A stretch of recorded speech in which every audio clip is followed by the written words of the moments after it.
Today to talk about East Belfast and the Great War. I propose to do this by looking at the 8th Battalion Royal Irish Rifles, also known as the East Belfast Volunteers or RIR, and their role in the Great War. I'm going to tackle this subject in a three-strand approach, looking at before, during and after the war. Firstly, I'll talk about why the 8th Battalion Royal Irish Rifles were created, where they came from, and how they were formed. Secondly, I'll move on to discuss some of their participation in the war. I should stress that I'm not here to give you a full rundown of what the battalion did on the Western Front from 1915 to 17. Rather, I'd like to demonstrate a slightly different approach to looking at deaths suffered during the conflict. And finally, I'm going to look at how 8th Battalion were remembered in East Belfast in the period immediately after the Great War.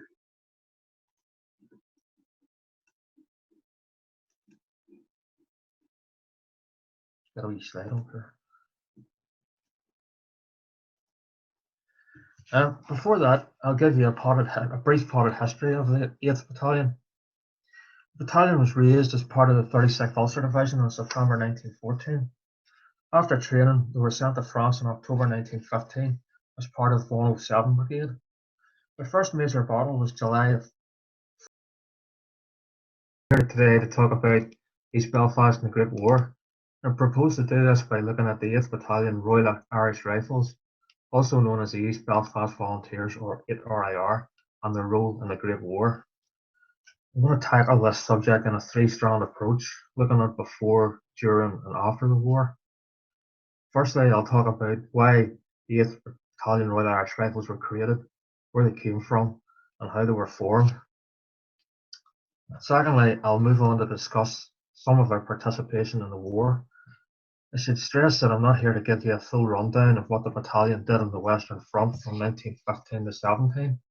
Rather, I'd like to demonstrate a slightly different approach to looking at deaths suffered during the conflict. And finally, I'm going to look at how 8th Battalion were remembered in East Belfast in the period immediately after the Great War.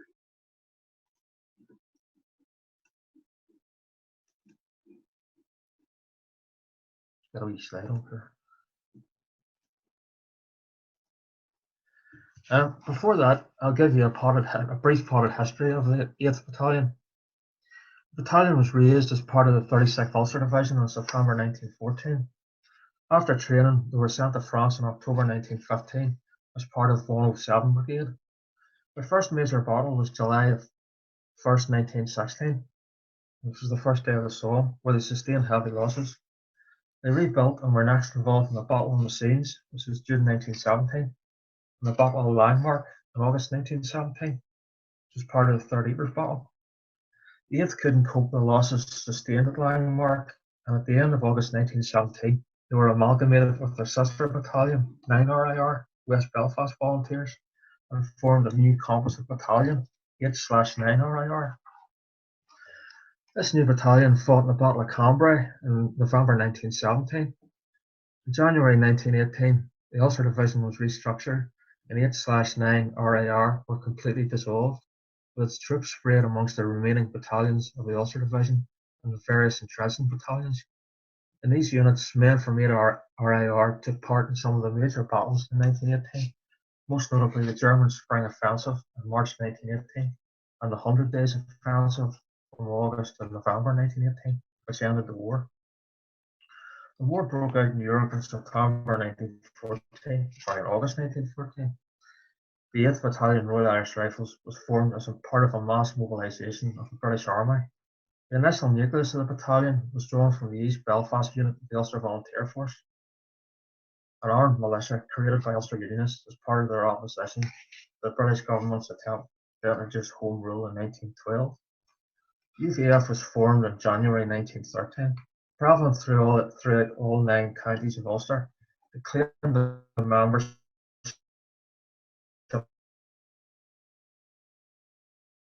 of around 90,000. It attracted popular support because it provided a means of recreation, acting as popular militia. Drilling, parades, it was organised on a military footing and appealed to Belfast. Efforts were made to enlist hooligans. as the Ulster Unionist leadership was anxious to acquire a disciplinary hold over that class. Control of hooligans was an important consideration, for the Ulster Unionist leadership were aware that on previous attempts to enact Irish Home Rule, serious rioting had erupted in Belfast. Initially, volunteers trained sticks and dummy rifles, but a steady trickle of arms made their way into Ulster. In March 1914, with the blessing of Edward Carson, Major Fred Crawford successfully organised the importation of 216 tons of arms at Larne. These included modern rifles bought from a German arms dealer. With material, which included a number of machine guns, the UVF appeared well armed. However, the number of rifles averaged about one weapon for every second person, unless there was a quantity of modern weaponry. There were many older rifles, like, for instance, Martini Henry's Zulu War vintage. This variety of weapons of different caliber meant that ammunition supply would have been a logistical nightmare. The UVF was organised along geographical lines, with a battalion representing a particular local area. The East Belfast volunteers covered most of the area on the east bank of the Lagan, from Newtonbreda in the south to Strandtown in the north. The East Belfast UVF was formed in January 1913 and initially organised within workplaces like the shipyards. There were 6 battalions. First was Newtonbreda and Ballinafarra, second Wallifield, third Mount Pottinger, fourth Victoria, 5th Avenue, and the 6th Strandtown. Accurate estimates of UVF strength varied, was dependent on who was counting.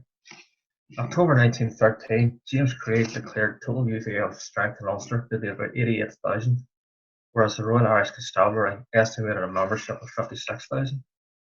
Estimates of East Belfast UVF strength varied. For instance, in 1914, it claimed 10,000 members, but the actual number of men who participated in large parades or inspections was probably around 3,500. For instance, Edward Carson inspected the entire battalion at Ormiston House, Belfast, in January 1914, and turnout was about 3,400. In April 1914, a complete regimental inspection at Orangefield saw 2,000 volunteers attend. And on 25th of July 1914, the entire regiment paraded with a turnout of 3,000. Training occurred throughout East Belfast, sometimes taking place in public areas, with one company from Ballymacarrt regularly drilling outside Eildey Picture Palace on the Newtonards Road. Others trained in private areas, in particular workplaces, to avoid prying eyes. The 3rd Battalion Mount Pottinger was based in Davidson George, Bridge End. Here's a wee slide of Mount Pottinger UVF training in Davidson George. In general, a typical UVF member was male, urban-based, aged 20 to 30, and either an unskilled or semi-skilled worker. The leadership came from the local gentry and the middle classes. Units were not necessarily commanded by men with military experience. The reasons for joining the UVF varied, ranging from an ideological commitment to defend Ulster to the chance to escape from boredom with the excitement of parades, drills, and training camps. Both the UVF and the Nationalist Irish Volunteers provided the opportunity for the citizenry to play as soldiers, since the territorial forces were never established in Ireland, like the rest of the UK. The Belfast UVF was recruited into the Royal Irish Rifles, which was an existing regiment of the British Army based in the east of Ulster. 5 battalions already existed. 1 and 2 RAR were line battalions, and there were 3 reserve battalions from Antrim and Down.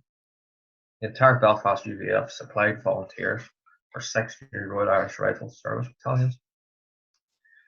Recruitment of the East Belfast volunteers began on Monday, September 7, 1914. The 3rd Battalion, Mount Pottinger, paraded at their HQ and marched to the old Town Hall on Victoria Street, supported by the Duke of York Pipe Band. Around 270 members volunteered.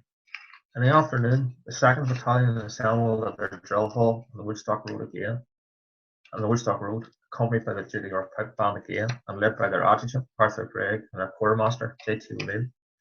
At the head of the battalion marched ex-Sergeant Edward Fogarty, formerly of the 13th Somerset Light Infantry, aged 83 and a veteran of the Crimean War, who proudly wore his campaign medals.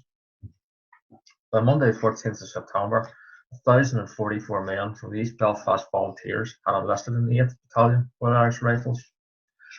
This number represented slightly over 10% of the East Belfast UVF supposed strength. There were reasons why all the East Belfast volunteers did not enlist in the RIR. Many UVF men were reservists, so when war was declared, they were called back to their original units. Significant numbers of experienced officers and NCOs were lost. It was estimated that around 4,300 reservists immediately left the UVF to return to their former units. For example, Private Hugh Dooley from Frome Street in the East Belfast Volunteers was a member of the Orange Order and a shipyard employee. He was called up by his original unit, 2nd South Lancashire Regiment. He went straight into action in France, but his war was quickly over, because on the 26th of August 1914, he died of wounds received while being held as prisoner by the Germans. He'd been back in the army for less than a month. Others refrained from enlisting, waiting to see if the war would end quickly. Others reasoned that if the UVF joined up, then Ulster would be left defenceless against nationalist violence should Home Rule be implemented. In August 1914, UVF headquarters canvassed their members to ascertain if they would be prepared to serve in Ulster only, or anywhere in the United Kingdom or overseas. The results of this were never made public, possibly because it indicated a degree of reluctance amongst the membership to enlist. Not everybody shared Carson's enthusiasm or believed that Home Rule would be postponed. There were also other Army and Navy regiments recruiting in Belfast at this time. Palace Barracks in the eastern fringes of the city was home to the Norfolk Regiment, and numerous men enlisted there. Belfast was a port city, so the Royal Navy proved popular. Some Belfast men enlisted with whomever would take them, and were not prepared to wait for the formation of the Ulster Division. In fact, a brief glance at the war memorials in the east of the city showed that men served in over 100 different regiments. There are no membership rules for the 8th RIR, and it's difficult to ascertain who joined the battalion in autumn 1914. On the 3rd of October 1914, 8 RIR strength was 15 officers and 1,065 other ranks. As this almost tallies with the numbers recruited the previous month, 1,044, it would indicate that the majority of 8 RIR men recruited during this period were from the East Belfast UVF. Not all of these men remained in the battalion. Some were unfit to serve and were systematically removed by the army over the next 12 months. But initially there was enough of an East Belfast presence within 8 RIR to justify the battalion being informally known as the East Belfast Volunteers. In early July 1915, the Ulster Division moved to Seaford Camp in Sussex, remaining there until mobilised for war in October 1915. The battalion went into the trenches of the Western Front for the first time on 11th of October 1915.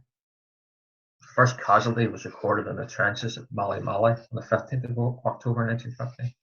Second Lieutenant R. Pettigrew was shot through the face and sent back to England. Pettigrew was the first officer from 8 RIR to be wounded in active service.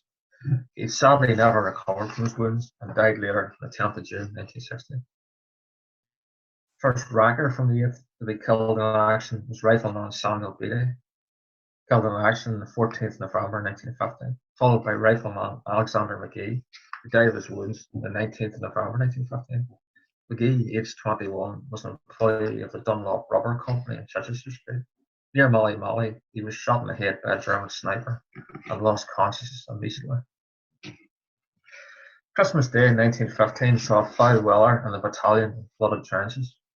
Unlike 1914, there was no fraternisation with the Germans in no man's land.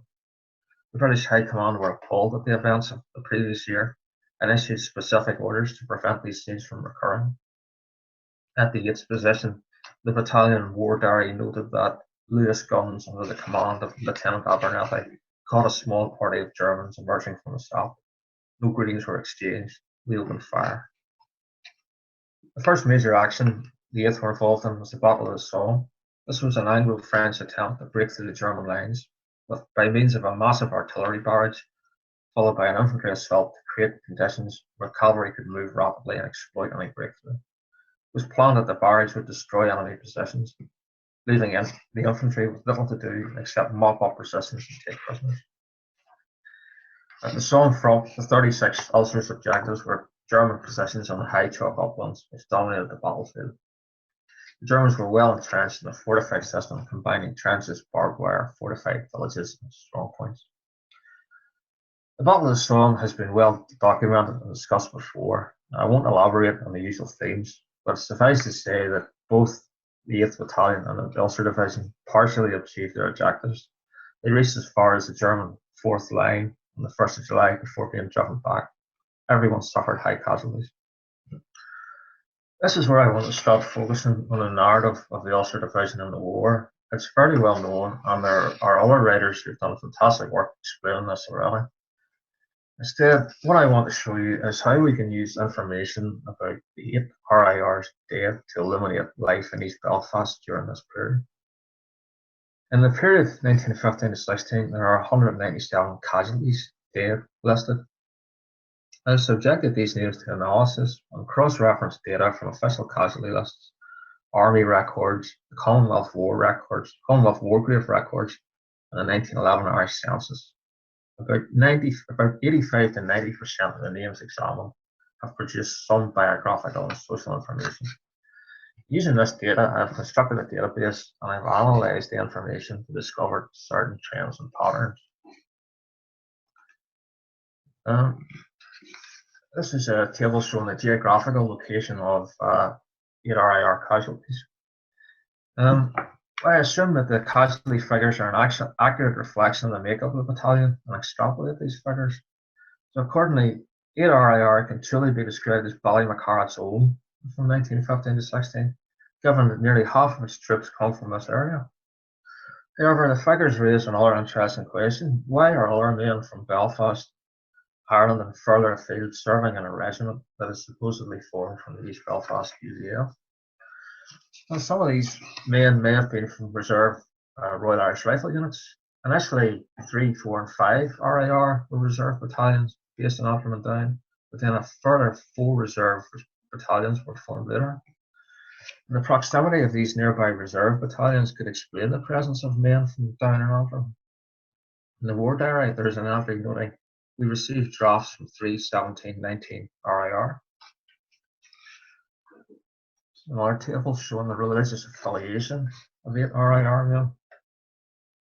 They're predominantly a Protestant unit, with only one Catholic listed at all within the casualties. It's unsurprising, given that Ballymacarrat and its immediate environs was and still is an area with a majority Protestant population, aside from the short strongholds.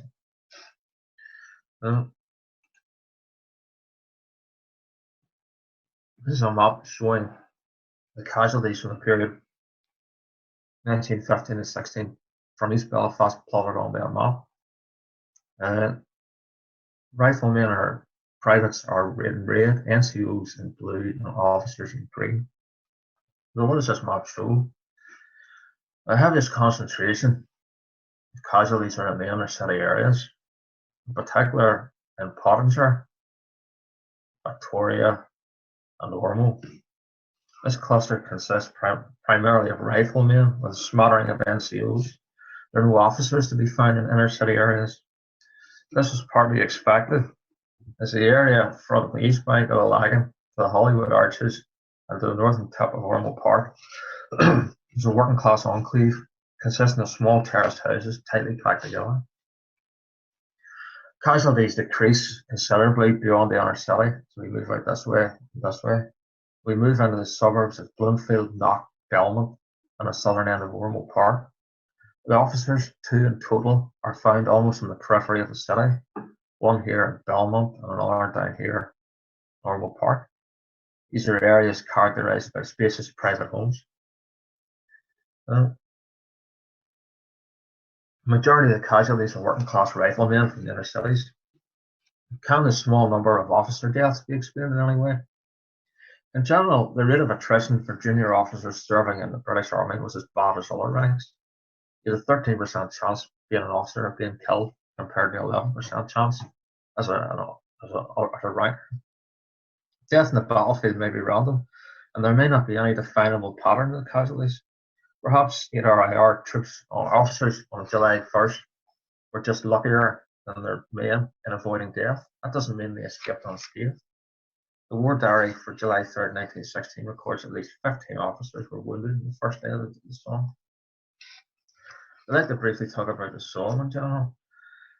I'm not going to discuss the usual view of July 1st, 1916. It's been done before, and I think it's worth moving away from the sort of cliches of slogans and sashes. What I'm going to suggest is that the folk memory of this particular battle has stayed with us for so long because of more prosaic reasons. The mythology that surrounds July 1st is stripped away. The date is indelibly burned in the Ulster Protestant psyche for two specific reasons. One, it's the first time that the Ulster Division, one of Kitchener's new armies, was involved in any sort of prolonged combat. And two, the losses sustained by the Ulster Division in 8 RIR on the first day of the Somme are not only greater than any other of the battles they participated in, but are all concentrated in this 3-day period. If you look again at this casualty map for 1915-16, you should note that the majority of these little dots represent men killed in the Somme. And what you should also remember is that this is only one battalion from the Ulster Division from Belfast that fought in the Somme. There's at least another 6 battalions who suffered the same, if not worse, casualties. So I think there's approximately 2,000 deaths from Belfast on the Somme.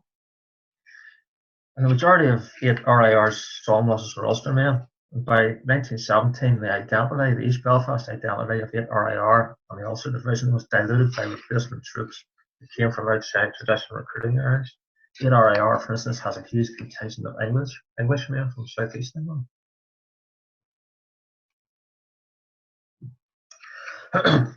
8 RIR have no official memorial dedicated solely to them. However, the names of 8 RIR troops appear on multiple memorials throughout East Belfast. This includes both the dead and survivors of the war. In East Belfast itself, troops from 8 RIR feature on at least 24 different memorials ranging from church honour rolls, physical memorials in schools, workplaces, and on the street and in both public and private spaces. These were created in the years directly after the Great War ended. I'd like to show you a couple of examples and discuss the story behind it. On the left here we have the War Memorial at Gelson's Corner, which is the junction of the Hollywood and Belmont Roads. Here, the Stranddown and District Unions Club commissioned a black granite wall-mounted plaque engraved with a district war date. It was unveiled in January 1921, at the same time as their new Unionist Hall opened nearby. A prominent member of 8 RIR featured in this plaque is Robin McDermott, who lived in Belmont Church Road. He was the son of the Reverend John McDermott, a minister at nearby Belmont Presbyterian Church. He attended Campbell College and Queen's University. January 1916, whilst in charge of a working party on the front lines, a shell hit the trench, instantaneously killing McDermott, and rifleman Henry Murphy in Parker Street in Pottage, and George Connor, a Quaker from Mural. All three were buried the next day in a corner of a little French orchard, where the mortal remains of so many of our gallant lads are already laid. McDermott has the unfortunate honour of being the first Ulster Division officer to be killed in the war. As well as Strandtown, McDermott appears in several war memorials in Belfast, all associated with his life. Campbell College, the Minister's Son's Honour Roll, Queen's University War Memorial, and Belmont Church. On the right is a photograph of 10th Belfast Scouts Cot, which was formerly in Templemore Avenue Hospital. The members of 10th Belfast Scout Group sponsored a cot at Templemore Avenue Hospital. Attached to the cot was a plaque showing the names and photographs of 7 of their dead comrades. The hospital and the memorial were unfortunately destroyed during the Belfast Blitz in 1941. 8th RIR man featured here is Sergeant James Dalgetty Black, pictured bottom row on the right-hand side. He lived in Urban Avenue in Belfast. He died of wounds on the 19th of August 1916, sustained during the Somme battles. He attended the nearby St Mark's Church at Dundela, where the local scout group met, and where also C.S. Lewis worshipped. Why do we remember them? The plethora of memorials throughout the city is representative of a sad truth about the Great War. People died and their number was legion. 8 RIR suffered 358 casualties during the war, and in the period 1915 to 16, the majority of these came from Belfast. Yet the 8th were not the only battalion from Belfast. In the aftermath of the Somme attacks in July, J. Conahan wrote of Londonderry, "Hardly a house was spared. Overwhelmed with grief, some homes had lost more than one man. Whilst this is not a suggestion that these casualty figures could be applied to East Belfast, I think a general sentiment is appropriate. There must have been few people in East Belfast that the war did not touch in some way, either through having a loved one, a friend, or a neighbour serving. The urge to commemorate is a collective tidal wave of grief, both for the suffering of soldiers and their families, with the knowledge of what might have been, lives, opportunities, and time lost. Memorials proliferate in the years immediately after the armistice, not just because of a desire to remember, but because they perform a specific function. They are places for both individual and collective mourning. The type of memorial is dependent upon who commissioned it, what they wanted to achieve, and the resources available. Small social organisations like the 10th Belfast Scout Group may have deliberately chosen memorial bays or cots because of their size and cost. The days before a National Health Service, a small local hospital like Templemore Avenue would have been grateful for the donation of equipment. The type of memorial is also dependent on who it's aimed at. For the Strandtime Unionist Club, whilst their wall plaque was located adjacent to their premises, it was also located at an important nexus of roads in the locality, central to the district. This memorial is deliberately sited in a public area, a place where people continuously pass through or gather. Taken together, these war memorials illustrate that 8 RIR soldiers are not just defined by service in the British Army. These men existed within a complex social web of relationships in the community of East Belfast, belonging to schools, workplaces, social and fraternal organisations, and places of worship. The memorials throughout the city illustrate the prominent roles that these particular organisations play. This is a modern mural commemorating 8 RIR and the rest of the Ulster Division. It's located on Canada Street, just off Minedy's Road. This is a gable-end wall mural depicting 8 RIR and associated 36 Ulster battalions. The location between the Ravenhill and Woodstock roads places it in the heartland of 8 RIR's recruitment area. Although executed in a style of nearby loyalist paramilitary murals, its function is purely commemorative. With the East Belfast Volunteers / 8 RIR titles at the apex and the rest of the Ulster Division below, 8 RIR is placed in context. They are the preeminent battalion of East Belfast, yet still a component part of the 36th Ulster Division. Even a century after the battalion's demise, 8 RIR are still remembered in East Belfast. Why is this? Firstly, 8 RIR, like all of the Ulster Division battalions, were initially recruited from a pre-existing local military formation, the East Belfast UVF. It's worth stressing that the East Belfast UVF, like the rest of the UVF, did not just move wholesale into the Ulster Division. In September 1914, some estimates put the number of UVF men who joined the Ulster Division at around 30%. But there is enough of them who joined to provide 8th RIR with a core of East Belfast men, enough, for instance, to justify calling the battalion by the informal names of the East Belfast Volunteers or Ballymacarrag's Own. The evidence of this core comes from the analysis of casualties in 1915 to 16, which shows that up to the Somme battle, around 50% of the battalion were local men. 8 RIR, and indeed most of the Belfast RIR units who came from other UVF battalion areas, are similar in structure to the famous Palace battalions. Secondly, the impact of fighting in the battles of the Great War, particularly involvement in the first day of the Somme, I would suggest that the casualty total, and I include both dead and wounded, was an absolute shock to the system of the city, not just because of the numbers involved, but because of the time span. These casualties are all incurred within a few days. And because of the local palace nature of the battalion structure, not only are there large numbers of casualties, but they're all located in a relatively small urban area. If you can remember the casualty map, you'll notice that in some individual streets there are multiple casualties. I describe it as a shock to the system because of the expectation of a pre-battle hype, both from commanding officers and the print media, was such that the battle was expected to be a walkover. It isn't until a few days after the 1st of July, the news of casualties begins to trickle back, the civilians realised how badly wrong things had gone. If you were to read any contemporary news accounts of the 1st of July, i.e. those published on or a few days after the 1st of July 1916, they're overwhelmingly positive, and it's apparent how little was really known about the battle at that point. And finally, the nature of post-war remembrance. The main focus of remembrance in the city of Belfast is the war memorial in the grounds of the City Hall, but it's the smaller memorials in the inner city and the suburbs that provide a personal dimension to acts of remembrance. Here, commemoration is driven by local community groups that represent various social aspects of the dead, and these groups construct smaller and more personal memorials.